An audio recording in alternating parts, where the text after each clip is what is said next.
మీ పేరు చెప్పండి అమ్మా, ఏం చేస్తారు మీరు? నా పేరు మమత. నేను వేములవాడ పట్టణంలో బీడీలు చేసుకుంటున్నాను. ఇప్పుడు 10 సంవత్సరాలు అవుతుంది నేను ఏంటి మీ సమస్య? ఈ రోజు ఇక్కడ కలెక్టరేట్ ముందు ధర్నా నిర్వహిస్తున్నారు. సో ఎందుకు చేస్తున్నారు?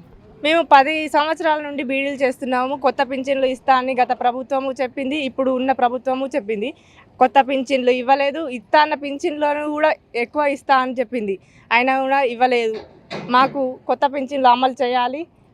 మాకు ఇప్పుడు 1000కి 250 ఇస్తుంది, మాకు ఇంకా 500 పెంచాలి.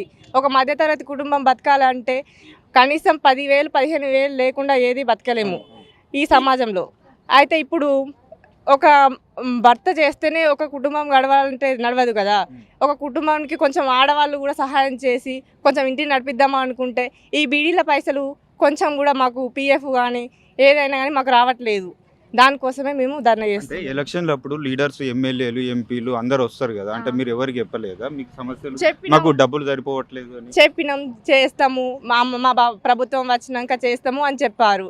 ఇంకా చెప్పినప్పుడు మనం నమ్ముతాం కదా అండి.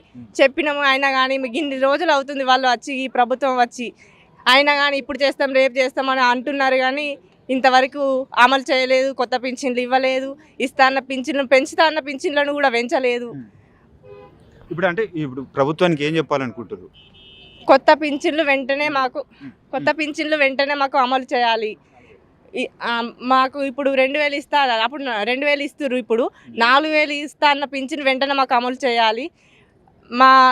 ఈ 1000కి 500 వెంటనే మాకు అమలు చేయాలి. ఈపీఎఫ్ 7,500 వెంటనే మాకు ఈ ప్రభుత్వం వెంటనే అమలు చేయాలి. అమ్మ చెప్పండి, మీ పేరు చెప్పండి. ఈ రోజు ధర్నా ఎందుకు నిర్వహిస్తున్నారు? నా పేరు రేణుక సార్. బీడీలు చేస్తాం సార్ మేము. చెప్పమ్మా, మీ సమస్య ఏంటి? మాకు బీడీలు పింఛన్ వస్తలేదు సార్.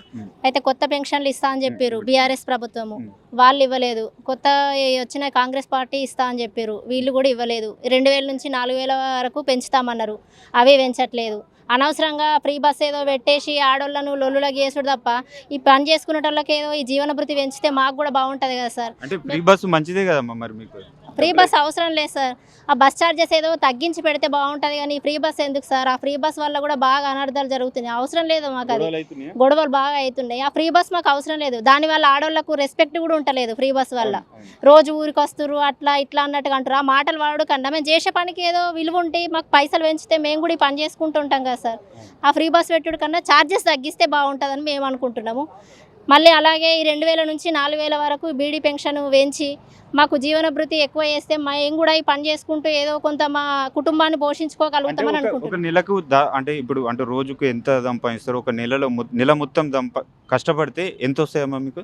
మాకు 3,000 వరకు వస్తాయి సార్. ఎందుకంటే 1000కు 250 రూపాయలు ఇస్తారు. అదేదో మాకు 500కు పెంచేస్తే మా కుటుంబానికి ఇంత మేము పోషించుకోగలుగుతాం కదా సార్. నెలకు 3,000 నెలకు 3,000 సంపాదించుకుంటాం, సరిపోవు సార్. అందుకనే మాకు ఇవి పెంచేసి మాకు పిఎఫ్ ఇట్లా మాకు పెన్షన్ 2,000 ఇస్తా అన్నారు. మళ్ళీ కొత్త వాళ్ళకు కొత్త పెన్షన్లు ఇస్తా అన్నారు, అవి లేవు ఇవి లేవు. ఈ 2,000 నుంచి 4,000 పెంచుతాం మా ప్రభుత్వం అని చెప్పారు, అది పెంచట్లేదు. ఈ 1,000 రూపాయల నుంచి 7,500 ఈపీఎఫ్ పెంచుతా అన్నారు. ఆ 7,500 ఈపీఎఫ్ పెంచి మాకు రానోళ్ళకు పెన్షన్లు చేసి ఈ వచ్చిన వాళ్ళకి ఏదో మళ్ళీ ఈ 4,000 వరకు పెంచితే మేము కుటుంబాన్ని పోషించుకుంటాం కదా అని మేము. గవర్నమెంట్ మహిళా సంక్షేమ ప్రభుత్వం అని చెప్పుకుంటుంది, మరి మీకు ఎందుకు న్యాయం జరుగుతలేదు అనుకుంటున్నారు? సంక్షేమ పథకాలు ఏం లేవు, అక్కడ నుంచి ఉన్నాయి కానీ మా వరకు అవి వస్తలేవు, మధ్యలోనే కరిగిపోతున్నాయి అవి. మా వరకు ఏ సంక్షేమ పథకాలు అందట్లేదు. ఒక ఓన్లీ ఫ్రీ బస్ మాత్రమే. ఆ ఫ్రీ బస్ కూడా మాకు అవసరం లేదు. బస్ ఛార్జెస్ తగ్గిస్తే చాలు మాకు. ఎప్పటి లెక్కుంటే అయిపోయి లేకపోతే ఛార్జెస్ ఒక 10 రూపాయలు 5 రూపాయలు తగ్గించినా పర్వాలేదు. ఫ్రీ అయితే ఏమొద్దు. ఫ్రీ వద్దు, మీకు పని చేసే వాళ్ళకు పెన్షన్ జీవన భృతి పెంచితే చాలు, అంతే.